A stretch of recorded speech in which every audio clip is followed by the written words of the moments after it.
നമ്മൾ ഉണ്ടാക്കാൻ പോകുന്നത് എയർ കൂളർ. ആവശ്യമായ സാധനങ്ങൾ: ക്യാൻ 20 ലിറ്റർ പഴയത്, വാട്ടർ ലെവൽ നോക്കുന്ന പൈപ്പ്, രാമച്ചം, aqua motor, grill, spray paint, exhaust fan, switch 2 എണ്ണം, ബൾബ്, കേബിൾ. എയർ കൂളർ ജലം ബാഷ്പീകരിക്കുന്നതിലൂടെ വായു തണുപ്പിക്കുന്ന ഒരു ഉപകരണമാണ് എയർ കൂളർ.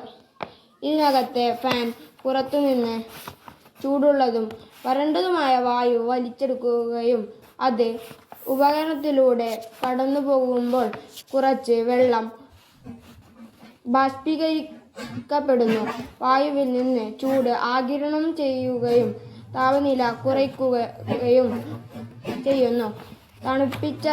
തണുപ്പിച്ചതും ഈർപ്പമുള്ളതുമായ കാറ്റ് പിന്നീട് മുറിയിലേക്ക് വീശുന്നു. ഗുണങ്ങൾ: ഉയർന്ന താപനിലയും കുറഞ്ഞ ഈർപ്പവും സംബന്ധിച്ച രോഗ പ്രശ്നങ്ങൾ കുറയ്ക്കാൻ എയർ കൂളർക്ക് കഴിയുന്നു. എയർ കൂളറുകൾ ഉപയോഗിക്കുമ്പോൾ ശ്രദ്ധിക്കേണ്ട കാര്യങ്ങൾ: എയർ കൂളർ പതിവായി വൃത്തിയാക്കുക. ശുദ്ധജലമായ വെള്ളം മാത്രം എയർ കൂളറിൽ ഒഴിക്കുക.